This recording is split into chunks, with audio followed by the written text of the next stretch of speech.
Rectangular coordinates are the ones that you're normally used to with the Cartesian coordinate plane.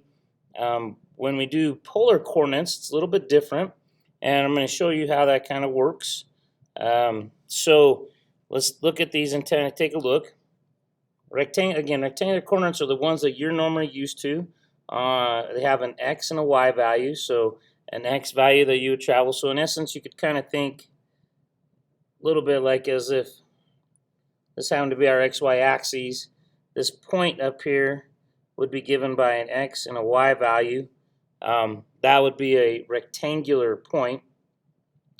If we want to change it to what's called a polar point, if you think about down here, like on this graph right here, this axis right here, if you thought this, if this were, say, the x-axis, and this one right here is the y-axis, if I took this triangle and kind of put it down onto here, this point would correspond somewhere down in this area, and it would have a certain angle measurement that it relates to.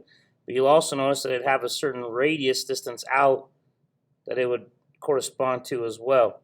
So I'm going to show you how to find those rectangular and polar coordinates from a rectangular standpoint. So if we have this right triangle here, the question is can you write r and theta in terms of x and y? So let's first look at r in terms of x and y. With a 90-degree angle, this is r, this is x, this is y. What could you tell me about r, x, and y? Well, hopefully you're thinking a little bit along lines of Pythagorean theorem, and you would say, oh, well, x squared plus y squared equals r squared. And then how, if we want to solve for r, how would you undo a square? That's right, you would take the square root. So take the square root on both sides. We get then r equals, you would have to look at the plus and the minus because of course you're taking the square root to undo a square. So you look at the plus and the minus of the square root of x squared plus y squared. Now, the thing is, because this is a triangle, this length here, we don't look at it as negative.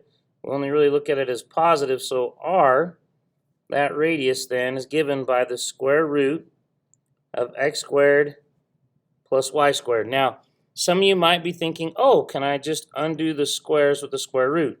Because this is addition, the answer to that question is no. You cannot do that. The square root of x squared plus y squared. If it were multiplication, it would be a different story.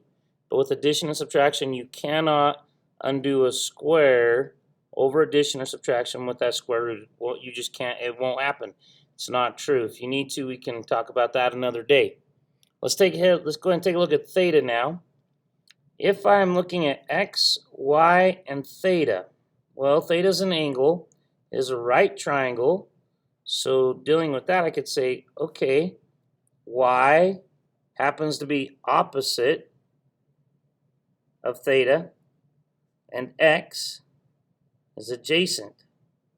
So what do you know that deals with opposite and adjacent with the right triangle and theta? Hopefully you said tangent.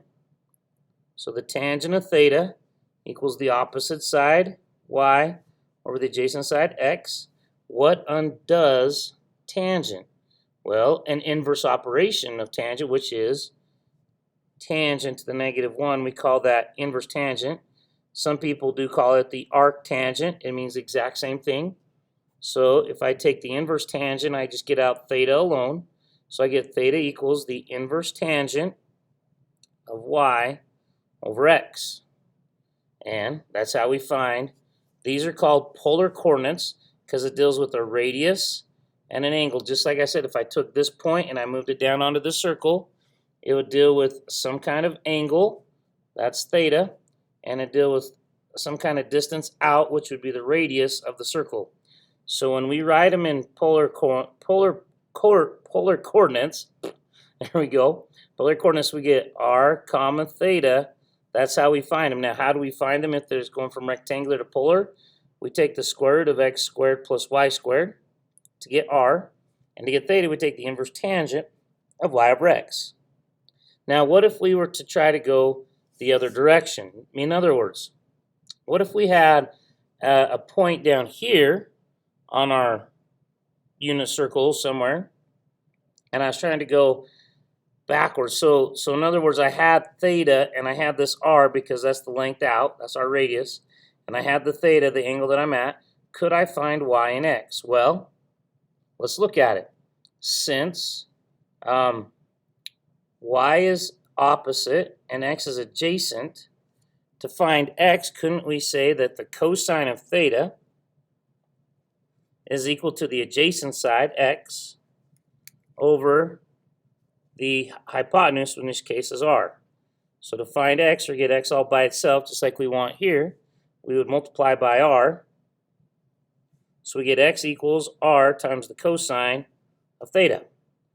And remember, on a unit circle, or on a circle here in polar coordinates, cosine is the x value. Cosine is the x value. So x is r times cosine theta.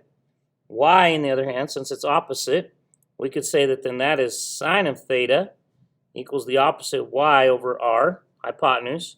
To get y by itself is what you want here. We'd multiply by r and multiply by r. And we get y equals r times sine theta. Now you might ask yourself, when would I ever use this? Well, to be honest with you, polar coordinates and rectangular coordinates are used together all the time. One way I can totally think of it is, as you see radar, and they have all those circles, it'd be a polar graph, and there's blips coming in, then they have a certain distance that they're at, and they have a certain angle of where they're coming in from. So I can see polar coordinates and rectangular coordinates being used all the time. So I'll do another video on plotting them, naming them, and also another video then on converting from polar to rectangular. I hope that's a good intro, and you guys have a wonderful day. We'll see you later. Bye.